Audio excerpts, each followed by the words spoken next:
Alors, salam alaikum, j'espère que vous allez bien, c'est Médecin de Ferently et on va entamer aujourd'hui un autre cours au module de la physiopathologie concernant la troisième unité, une étude de l'appareil endocrinien et urogénital qui est destiné pour les étudiants de la troisième année médecine. Et le cours d'aujourd'hui, c'est le cours de la dyscalcémie. J'espère que cette série est bénéfique pour vous. Abonnez-vous à la chaîne YouTube, partagez-vous la vidéo avec votre collègue. Et d'ailleurs, la vidéo, mettez un j'aime. Et on le lien de l'Instagram et de Telegram dans la boîte d'infos. Les حابب الأسئلة تاعي ترحم تمك ولا في les commentaires. Et راح تلقاو le lien de ce diapo inchallah في la chaîne de Telegram اللي حاب يرجعلو. Et c'est parti. Salut. Donc, pour les objectifs de ce cours-là, donc l'étudiant doit être capable de définir les différentes formes de dyscalcémie, donc soit l'état de l'hypocalcémie ou l'état de l'hypercalcémie.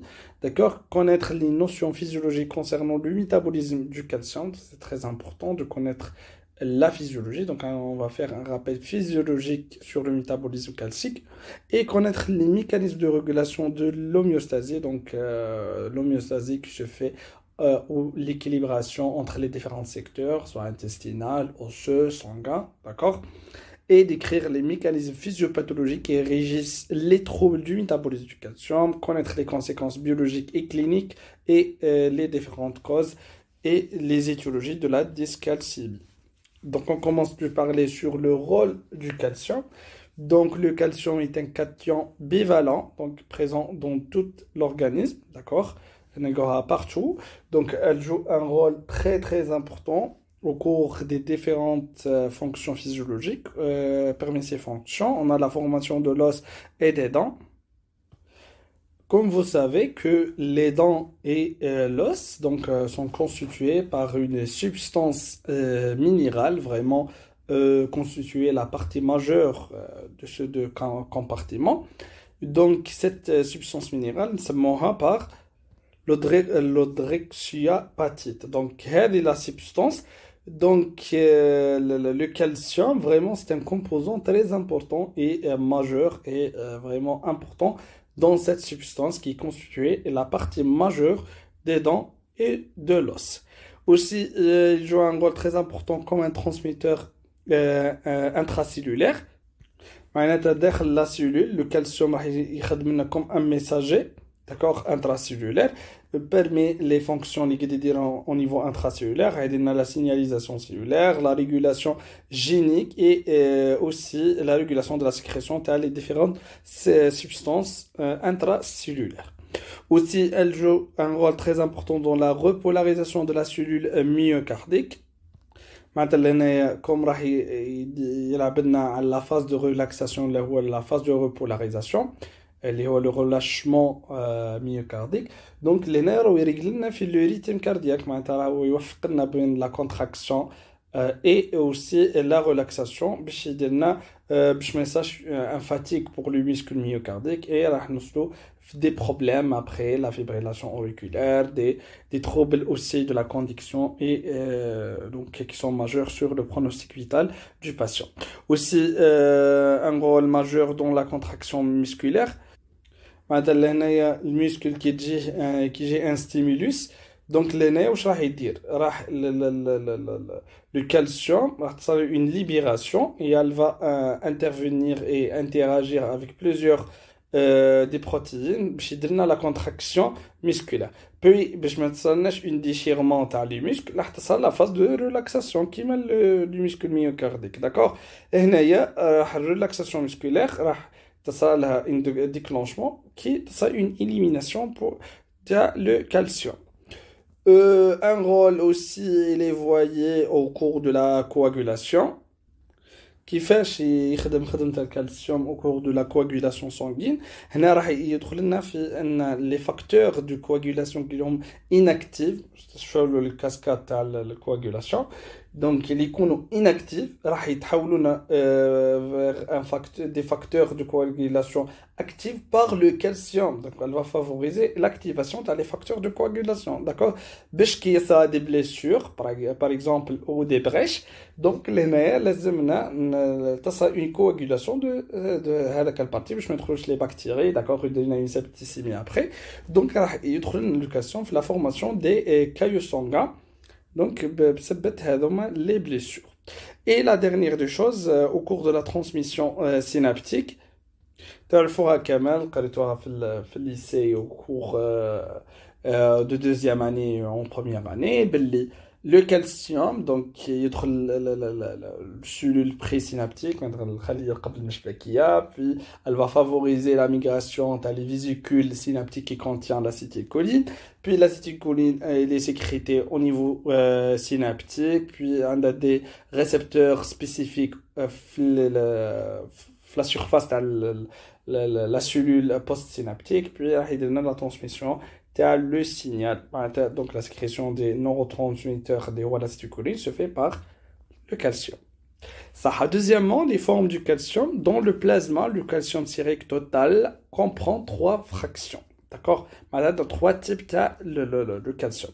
D'abord par la première fraction, on a la fraction ionisée au libre, environ 50% est constituée à la fois la fraction donc biologique active et la fraction régulée. Je ne sais pas ce que vous étudiez pharmacologie ou non, ou pas encore. Donc toujours les formes libres, ce sont des formes vraiment qui sont biologiquement actives, d'accord? معناتها واش كنا نهضروا درك على لو رول دو كالسيوم قلنا ترانسميسيون نيرفوز كواغولاسيون كونتراكسيون ميسكولير اللي كنا نهضروا عليهم درك هذوك شكون اللي يديرهم هو لو كالسيوم ايونيزي معناتها لو كالسيوم libre donc c'est la fraction libre qui est responsable pour les différentes activités تاع le calcium d'accord معناتها لهنايا هذه هي اللي راح تطبق عليها la régulation donc la régulation du métabolisme calcique intéresse vraiment la fraction ionisée, d'accord? Message des problèmes, d'accord? Deuxième fraction, on a la fraction liée à l'albumine. L'albumine, comme vous savez, c'est une protéine nécessaire, donc les médicaments, par exemple, les ayants, l'albumine. Donc, qui a une insuffisance protéique, on va détecter vraiment l'insuffisance hépatique comme une étiologie parce que l'albumine, donc beaucoup de fonctions sont altérées au niveau corporel. Donc, la fraction de l'albumine, donc, comme un réserve pour le calcium. L'albumine, elle est moins active que la forme la fraction ionisée. Mais qui n'extérieur le calcium en état d'hypocalcémie, تنفصل على l'albumine et elle va donner une forme libre étoilée active. Troisième fraction, les fractions liées aux anions du sérum, comme le bicarbonate, les phosphates et le citrate. Les deux derniers sont biologiquement inactifs. Donc, la même chose, ils sont inactifs, puis qui n'extérieur يرجعوا la forme libre. Troisièmement, la régulation du calcium. Donc, la régulation du apport et du sortie du calcium est sous la dépendance des tissus osseux, tubes digestifs et les reins. Donc, on a 3 compartiments. Donc, les hormones mises en jeu, on a la vitamine D au niveau du type digestif, le parathormone au cours donc osseux qui est sécrété par les glandes parathyroïdiennes et on a la calcitonin. Je donne واحدة donc le vitamine D donc يلعب لنا على l'absorption intestinale تاع الكالسيوم معناتها راح يحاول يدير elle va favoriser l'entrée تاع le calcium le milieu intestinal vers la circulation générale donc لهنا وين يكونوا عندنا des faibles quantités du calcium au niveau de la circulation générale لهنا les reins راح تروح دير une le vitamine D le métabolisme تاعها ça au niveau rénal elle va convertir le vitamine D ترجع la forme active نتاعه باش اللي هو le calcitriol هذايا d'accord باش يدير لنا الخدمه et l'absorption intestinale du calcium. Pour le parathormone عنده شفاو عن 3 fonctions d'accord. Le parathormone égale 3 donc اللي هما واش هي stimule la résorption osseuse يلعب لنا aussi عن la réabsorption tubulaire rénale du calcium يحاول يرجع le calcium vers le compartiment sanguin et troisièmement يلعب على أنه il va fabriquer et produire le vitamine D pour par les reins معناتها يحفز les reins باش تخدم le vitamine D باش تصل l'absorption d'accord et derrière la calcitonin كيما احنا عندنا حوايج دونك دير دي زاليرت كي تولي كاين اون ايتا ديبوكالسيمي كيما الفيتامين دي اي لو باراثورمون كاين دي زاليرت بور ليتا تاع ليبركالسيمي اللي هو لا كالسيتونين يقلبوا هذوكم الثلاثه اللي كنت نهضر عليهم في لو باراثورمون تعرفوا لاكتيفيتي تاع لا كالسيتونين. D'accord? Cette régulation a pour but de maintenir une calcémie normale et stable. On évite l'hypocalcémie et l'hypercalcémie. Donc l'absorption intestinale se fait sous l'action de vitamine D. Le parathormone augmente la formation de la vitamine D et la calcitonine favorise le stockage de calcium dans l'os. Donc les reins, on a au tube proximal, on a la réabsorption de 2/3 du calcium. D'accord, c'est ça la régulation. Et pour le métabolisme, donc l'absorption intestinale se fait au niveau du duodénum en présence de la vitamine D. Les glucocorticoïdes diminuent cette absorption. Dans les hormones glycocorticoïdes, d'accord, comme le cortisol, il y a une diminution de l'absorption de calcium et donc elle va empêcher la circulation générale. Il y a le compartiment intestinal. D'accord? Pour l'excrétion, donc digestive dans les selles et les sucs digestifs, c'est bien sûr, c'est comme une forme d'élimination. Et rénal, moins de 2% du calcium filtré et excrété dans les urines. معناتها هنا تقدروا تشوفوا باللي كاين un rôle très important, une efficacité rénale pour maintenir l'homéostasie calcique. D'accord? Troisièmement, on a la résorption. Donc, c'est la régulation osseuse du calcium. Représente la fraction rapidement libérée de l'os vers le plasma. Elle est d'ordre de 1%. Donc, la résorption osseuse est sous la dépendance hormonale. Bien sûr, de la calcitonine, du parathormone et aussi du vitamine D. Donc, on a les parathormones, la vitamine D et les glycocorticoïdes augmentent la libération du calcium par la stimulation de les ostéoclastes. Donc, les ostéoclastes, elle va favoriser la destruction osseuse. Le calcium, c'est une destruction du milieu osseux vers le milieu sanguin. D'accord? Tout simplement. La calcitonine, l'axe. Donc, les calcitonines et les oestrogènes, donc les hormones, donc augmentent le stockage de calcium par les ostéoblastes, par les ostéoclastes. Donc les نيا معناتها راح ينقصوا لنا شوي يحاولوا ينقصوا la destruction ويحافظوا على l'os au niveau osseux mais يدخلش le milieu sanguin راح نلقاو بزاف au cours de l'hypercalcémie. D'accord, c'est moyen. Notre donc la physiopathologie, comme maintenant la physiologie, donc là notre les états du dyscalcémie. Donc l'interprétation de la calcémie impose de connaître le taux d'albumine. C'est toute modification de l'albuminémie entraîne dans le même sens une modification de la calcémie parce que il y a la fraction, elle est liée à l'albumine, donc qui m'a donné à la nécessaire, donc une libération de l'albumine, pardon, la sécrétion du calcium, comme elle est détachée par l'albumine. Le pH, c'est très important. L'acétose diminue la liaison à l'albumine et la liaison à l'albumine et augmente la calcémie. Donc, on retrouve l'état de l'hypercalcémie, à l'inverse de la calose qui entraîne une hypocalcémie. Donc, ce diapo-là, c'est très très important. Donc, le dosage de la calcémie et les valeurs. Donc, on a quelques données pratiques. On a 3 mesures sont effectuées. La calcémie reflète le calcium sérique, maintenant juste le plasma, total avec ses 3 fractions. Donc les valeurs normales sont comprises entre 2,2 et 2,6 millimoles par litre à jeun. Donc de 88 à 104 mg par litre.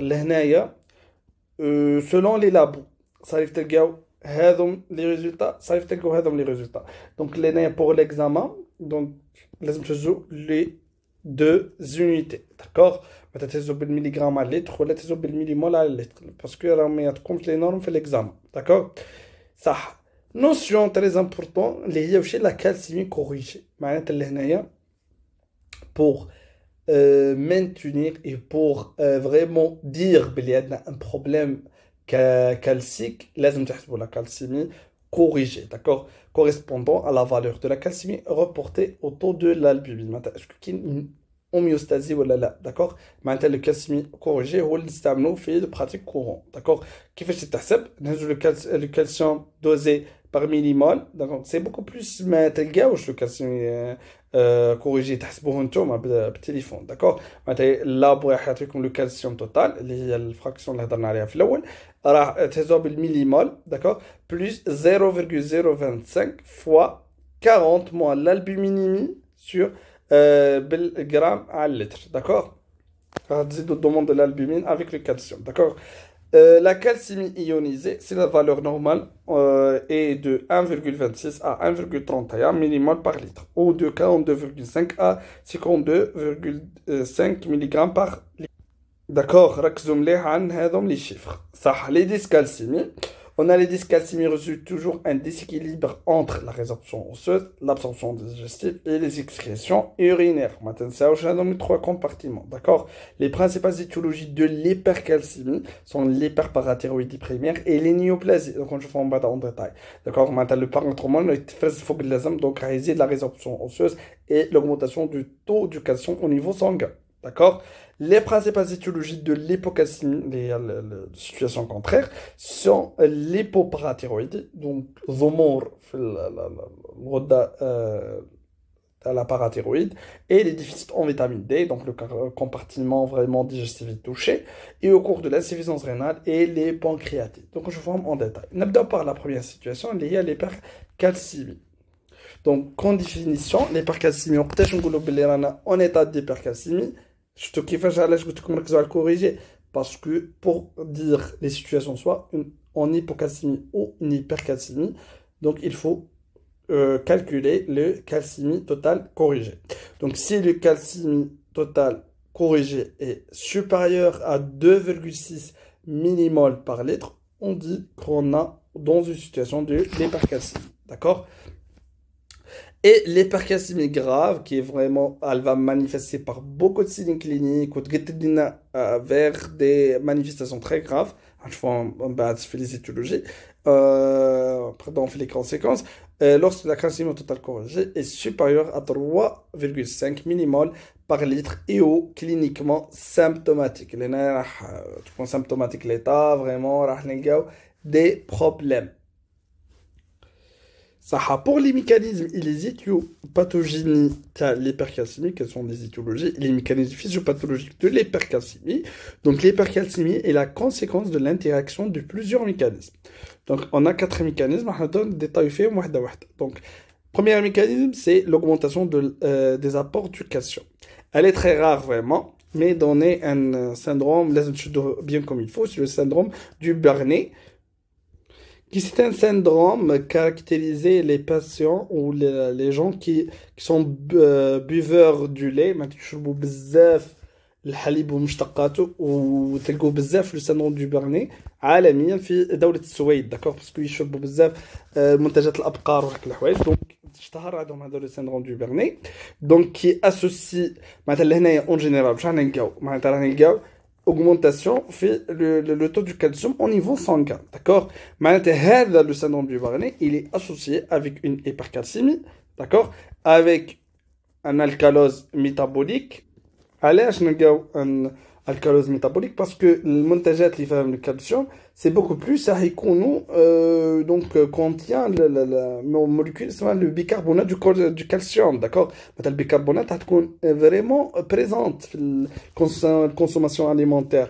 Maintenant, soit de bicarbonate du calcium ou de bicarbonate du sodium, d'accord?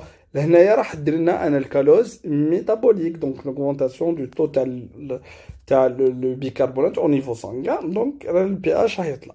Aussi, s'accompagner aussi ou associé avec une insuffisance rénale.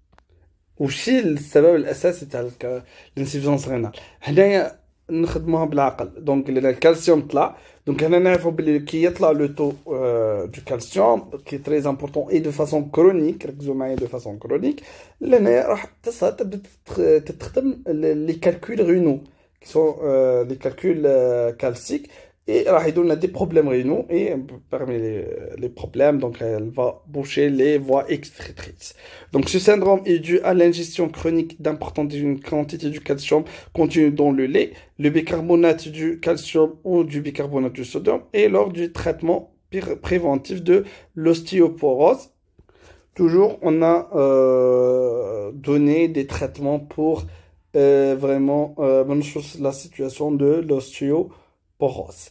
D'accord. Deuxième mécanisme, l'augmentation isolée de l'activité de la vitamine D. Elle est très rare, donc due à une augmentation de l'activité du vitamine D au niveau du duodénum et du nifron qui dépasse le système de régulation. On a un problème de régulation au niveau rénal et au niveau digestif de la fonction du vitamine D. Maintenant, on a une hyperactivité du vitamine D. Pour les étiologies, sont défaire, donc comme le sarcoïdose.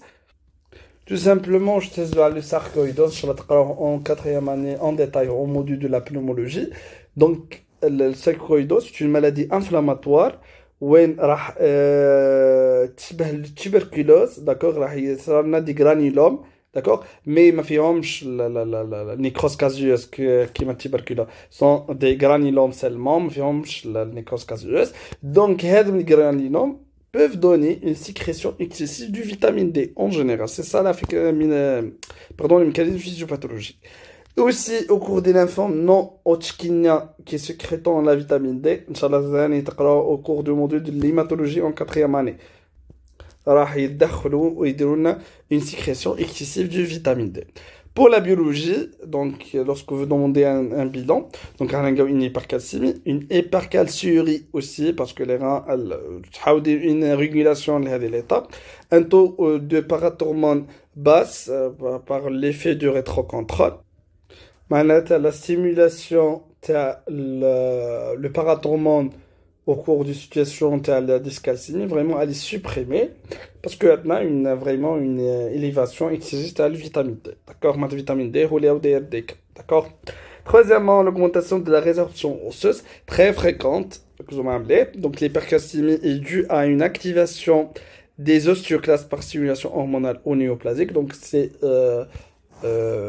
fréquent, le patient a des douleurs osseuses sont accompagnées avec l'hypercalcémie. D'accord. معناتها لهنايا بسبب la stimulation hormonale et néoplasique on a une hypercalcémie. Donc pour la stimulation hormonale, donc l'hyperparathyroïdie liée à une adénome de la parathyroïde, donc ننصحكم بزاف انكم تعاودوا ترجعوا le cours تاع la sémiologie des glandes parathyroïdiennes. خلي لي نتاعو في البرد d'info. Parce que ça me sorte en détail qui fait la parathyroïdie, qui fait les adénomes, qui dit la sécrétion de l'hyperparathyroïdie. Je vais vous donner quelques détails parce que c'est pas intéressé vraiment, parce que il faut combiner entre la sémiologie et la physiopathologie pour avoir une image complète. D'accord? Ça, la biologie, un taux de parathormone augmenté, la MPC aussi, il est augmenté. L'adénosine monophosphate cyclique, l'hypercalcémie bien sûr, et hypercalciurie comme un moyen de régulation, et une hypophosphatémie. L'hypophosphatémie, parce que qui est le taux de calcium au niveau sanguin. Il y a des complexes de calcium, il y a des complexes, mais avec le phosphate, ce sont des complexes insoluble insoluble. D'accord. Les complexes des cristaux de phosphate du calcium. Donc les dépôts les cristaux, donc le total phosphate au niveau sanguin est diminué, donc on a une hypophosphatémie. Ça pour la stimulation néoplasique par augmentation de la résorption osseuse, c'est la même chose. Donc la biologie a une parathormone effondré. Pourquoi? Parce que la stimulation elle est néoplasique. Les hormones. Le problème où le cancer ou le tumeur ou la sécrétion mais le système hormonal. La MPC est augmentée, une hypercalciurie et une hypophosphatémie. D'accord? Ça. راح نزيدو نديطايو شويه في la stimulation néoplasique. Donc كيفاش ça selon deux mécanismes. On a la première mécanisme, donc c'est la sécrétion par les cellules malignes d'une hormone, c'est le parathormone. Donc une nomination anglaise parce que c'est très important, parce que c'est une abréviation anglaise, c'est hormone related protein. d'accord, qui est vraiment, c'est un hormone apparenté à la parathormone, a les mêmes effets ostéolytiques, d'accord, la résorption osseuse, donc de la parathormone, donc, au cours des cancers épidermoïdes, donc les cancers cutanés, les cancers pulmonaires, les cancers œsophagiques, d'accord, le cancer du sphéro-ovarien et les cancers stomatologiques, les cancers des cavités buccales, d'accord. Deuxième mécanisme, c'est l'ostéolyse directe par dissémination métastasique. C'est comme un exemple très fréquent. هو le cancer de prostate de l'homme, d'accord. cancer de prostate أول بلاصة métastasique بعد ما يخرج من البروستات c'est l'os. donc معناتها لهنايا راح يدير une métastase au niveau osseuse, راح يدير لنا la résorption osseuse et donc راح يدير augmentation du taux du calcium au niveau sanguin. Donc les exemples, on a les tumeurs solides comme le cancer du sang chez la femme, les reins, aussi le cancer du prostate chez l'homme et la vessie, et au cours des hémopathies malignes comme les myélomes et les lymphomes. معناتها le myélome et les lymphomes اللي هما les cancers du centre comme en 4e année inchallah module تاع l'hématologie.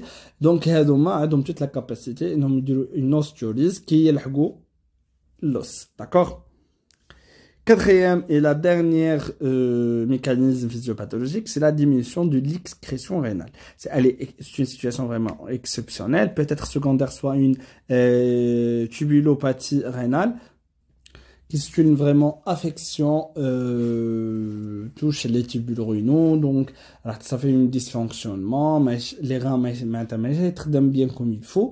donc la capacité des tubules rénaux et une excrétion du calcium au niveau du compartiment urinaire, vraiment elle est défaillée, elle est pas normale, d'accord. معناتها لهنايا صح ما صارت لناش une excrétion. Donc, la deuxième situation qui c'était le dégât. Donc, comment ça c'est une excrétion? Donc, déjà au niveau sanguin. Donc, la réabsorption sanguin, elle est excessive, vraiment du calcium. Déjà dans le compartiment sanguin et l'état de l'hypercalcémie.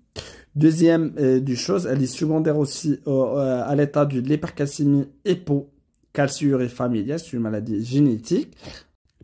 Mais vraiment, c'est une situation rare, donc les mêmes conséquences physiopathologiques, donc réaliser le taux, donc réaliser de la réabsorption et donc une hypocalciurie, d'accord. Troisième des choses, les conséquences cliniques des hypercalcémies. Donc on a le diagnostic de l'hypercalcémie et biologique. Donc c'est vrai qu'il y a des situations, qu'il y a des signes cliniques, mais sont pas orientateurs vraiment. Donc les راح نشوفوا من بعد les signes cliniques, donc راح نلقوا des signes neurologiques, des signes digestifs et mais vraiment donc ils avec des signes digestifs هنشوف في une urgence gastrique, معناتها gastrologique, معناتها problème gastrique, un problème intestinal, soit problème organique, donc bactérien, donc une infection. j'نشوف l'hypercalcémie, mais toujours l'hypercalcémie نخليكم un diagnostic ديما حاضر pour بعد ما éliminer toutes les choses نخدم في l'hypercalcémie, d'accord. les manifestations cliniques sont variées et non spécifiques, هذا علاش قلت لكم, et il faut penser à mesurer la calcémie. معناتها بعد ما تيليميني les urgences, d'accord, c'est une urgence, c'est vrai l'hypercalcémie, mais بعد ما تيليميني les urgences خمم في les problèmes métaboliques liés à l'hypercalcémie. donc les signes ne sont pas vraiment orientateurs.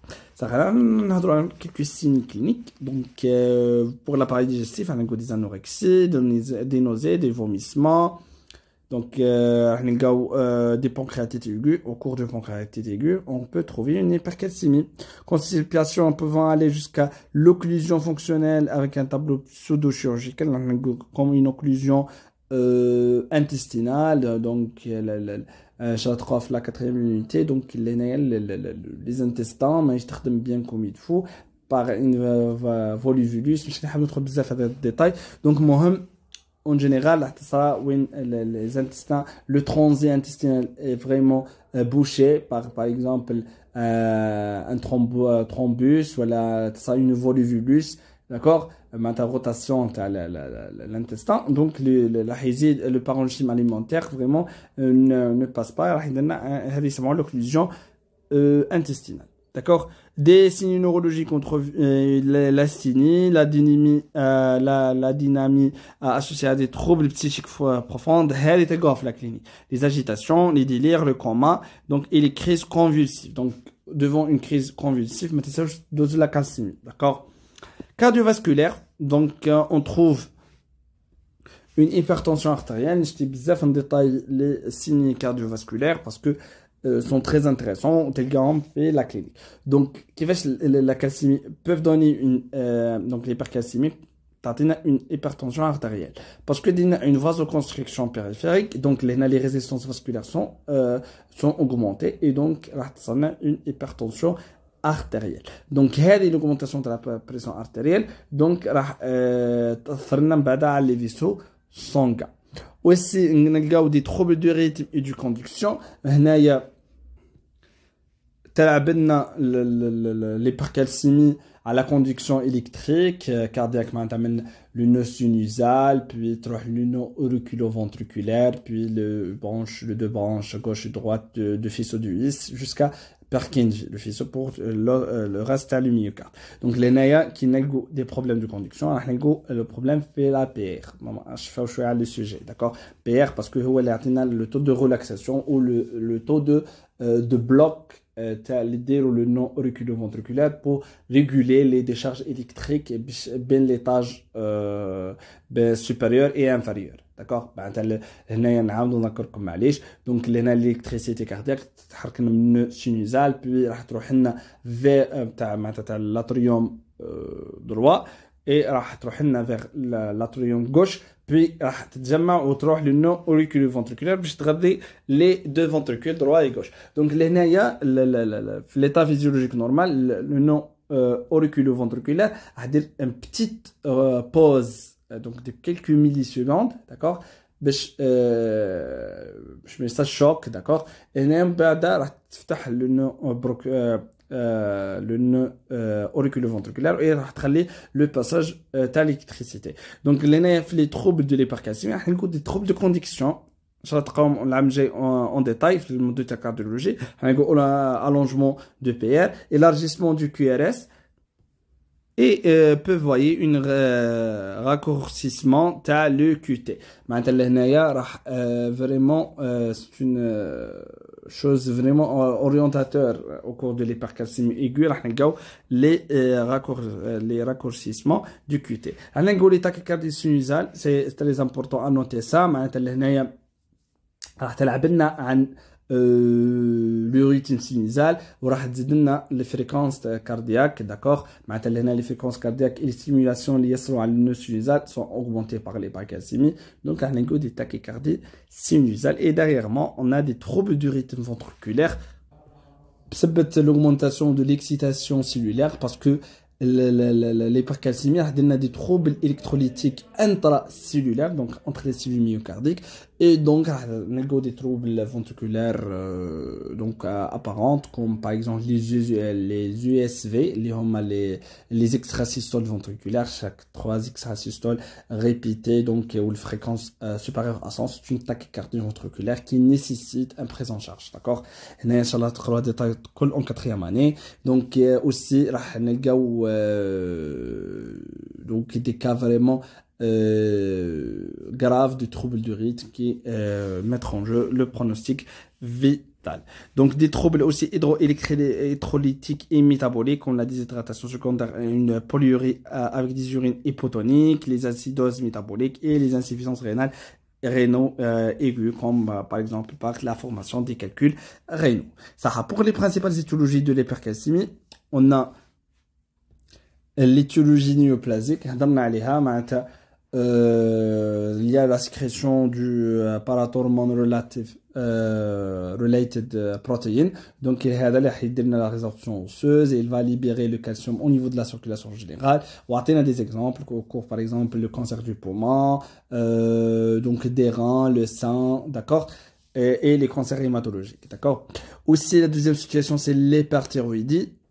Comme vous savez, en 2e année, que les hormones thyroïdiens, d'accord, donc les T3, T4, donc la forme active, donc les NAIA,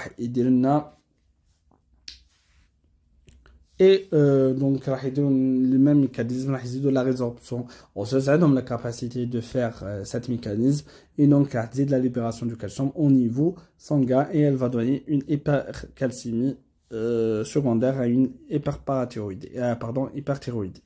Aussi l'hypervitaminose D qui est dans les étiologies aussi les diurétiques thiazidiques ce sont type de médicaments donc diurétiques.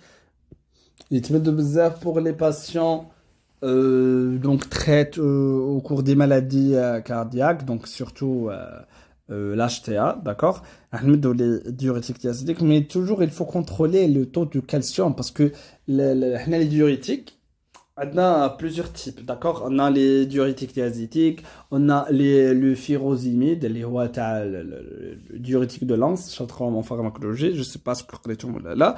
Donc les naya, chaque type de diurétique a des indications. Donc, comme par exemple, le diurétique de Lens, mais voilà ion. Donc, les ions, le corps. Donc, elle va diminuer tout le taux de ions. Mais au cours des diurétiques thiazidiques, il y a un effet hypercalcémiant. D'accord? Le taux de calcium, toujours, il est réservé. D'accord, mais ça lèche une réabsorption le calcium et les autres une excrétion comme le sodium et par exemple le chlore donc les néa qui dit de diurétique thiazidique donc toujours donc le taux de calcium du patient au cours et aussi du sarcoïdose. Donc la deuxième situation l'hypocalcémie et définir lorsque le calcémie totale est inférieur à 2,10 mmol par litre. Donc pour les mécanismes et les éthiopathogies de l'hypocalcémie, donc on a l'hypoparathyroïdie, c'est un cause très très fréquent. Donc la biologie, donc pas de sécrétion de parathormone, d'accord, tout simplement. Maintenant les glandes parathyroïdiennes produisent le parathormone de façon insuffisante, donc et voilà, elle a été fait mais de façon elle n'est pas fonctionnelle, d'accord. Biologiquement, on a une hypocalcémie, une hypocalciurie, parce que ma une calcium de la circulation générale, une excrétion rénale, une hypophosphatémie, parce que le parathormone il favorise la réabsorption rénale de phosphate. Donc, qui réduit le parathormone, donc, on a une hypophosphatémie, d'accord. Aussi, on a un triade qui est diminué, le parathormone, la MPC, et aussi le vitamine D. علاش نلقاو l'adénosine monophosphate diminué شرحنا علاش نقول الباراثورمون ديمينوي دوزيام بارامتر تاع هذا الترياد عندنا اللي هو l'adénosine monophosphate cyclique باسكو هنا l'adénosine monophosphate cyclique c'est vraiment messager intracellulaire, d'accord. Elle est stimulée par le parathormone. Lorsque le parathormone est diminué, donc la MPC est diminuée et réduite. Le vitamine D, pourquoi il est diminué? Parce que la production active de vitamine D est stimulée par le parathormone, et au niveau rénal, d'accord. Elle peut être primitive comme le syndrome de Digeorge, qui est une vraiment maladie ou une anomalie génétique, une microdélétion sur le chromosome numéro 22. Donc, le patient qui a le syndrome de Digeorge, il a beaucoup d'anomalies. Donc, l'hypercalcémie, il a des troubles et des défauts cardiaques, des troubles du système immunitaire. Donc, les nerfs polytarés. Donc, elle va favoriser l'état de l'hypercalcémie. Secondaire aussi pour la thyroïdectomie totale. Donc, pourquoi la thyroïdectomie totale? Donc, parce que mais au cours des interventions chirurgicales sur la glande thyroïdienne, ça arrive de تتقيس la parathyroïde بالغلطة, d'accord. معناتها لهنايا راح تولي ما عادش تفرز le parathormone bien comme il faut. Donc, ou elle est de façon non fonctionnelle. Au cours aussi des chirurgies cervicales délabrantes, et au cours des invasions tumorales. Ça aussi parmi les mécanismes physiopathologiques, c'est l'hypomagnésémie sévère. Elle va une résistance à la parathormone avec baisse de sa sécrétion. Je m'attelle, le magnésium, vraiment, il est nécessaire pour la sécrétion de la parathormone. et باش تصالوا aussi une réponse avec les tissus cibles. D'accord, les تخدم مع هذا الهرمون. Donc لهنايا كي تصل une hypomagnésémie تصل une résistance parmi ces conséquences تاعها. Donc les tissus cibles mais يوليوش répondent pour le parathormone de façon appropriée. Donc le parathormone ça mais elle est pas fonctionnelle. Donc ça a une perturbation du métabolisme minéral. Aussi au cours de l'hypovitaminose D, c'est une cause plus fréquente d'hypocalcémie, toujours doser de vitamine D. Deux mécanismes peuvent savoir défaut d'apport, seulement des aliments riches en vitamine D. Au cours du rachitisme par défaut d'ensoleillement معناتها لهنايا معناتها un problème au سبسبة ان الانسان ما يتلقاش اشعة الشمس parce que le vitamine D 80% من transformation تاعو ça sous-cutanée. D'accord. Aussi le syndrome de malabsorption digestive, donc résection gastro-duodénale, des diarrhées chroniques malabsorption معناتها les intestins les entérocytes ما يخدموا bien comme il faut, donc مش عارف نديرو في l'absorption. Et aussi au cours des intolérances au gluten, il y a la maladie cœliaque, parmi les maladies les plus fréquentes du syndrome de malabsorption. Aussi défaut d'hydroxylation ou défaut de récepteurs rénaux de vitamine D, le problème là au niveau rénal.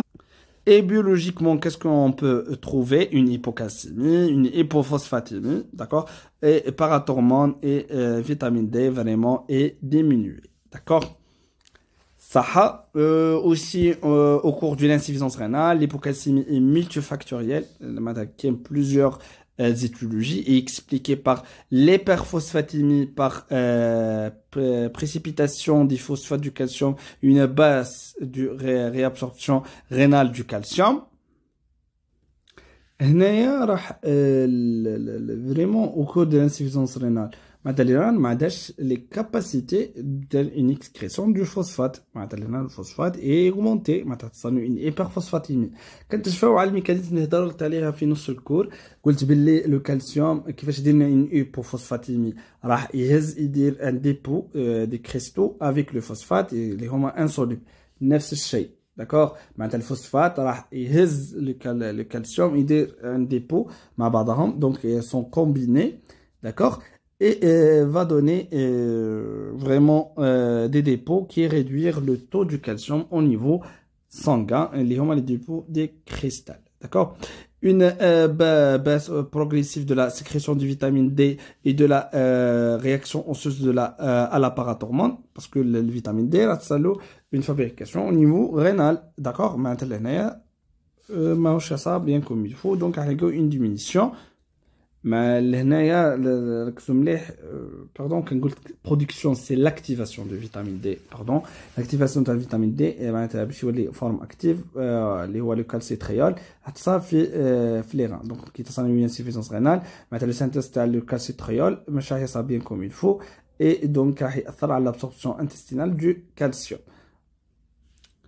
D'accord.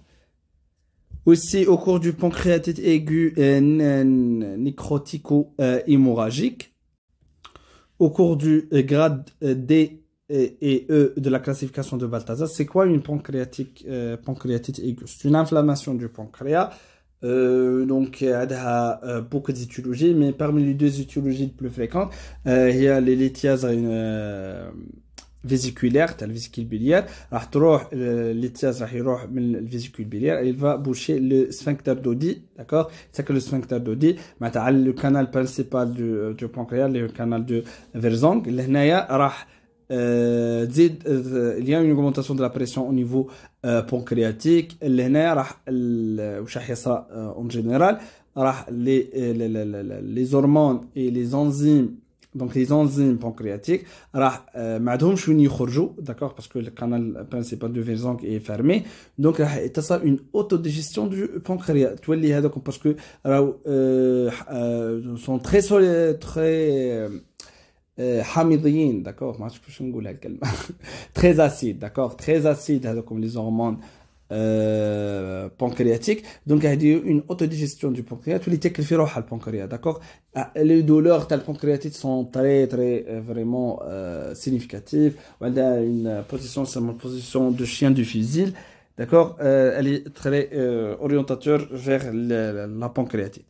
Donc, il y a une classification du pancréatite, il y a une classification du Balthazar, donc fait de A jusqu'à E.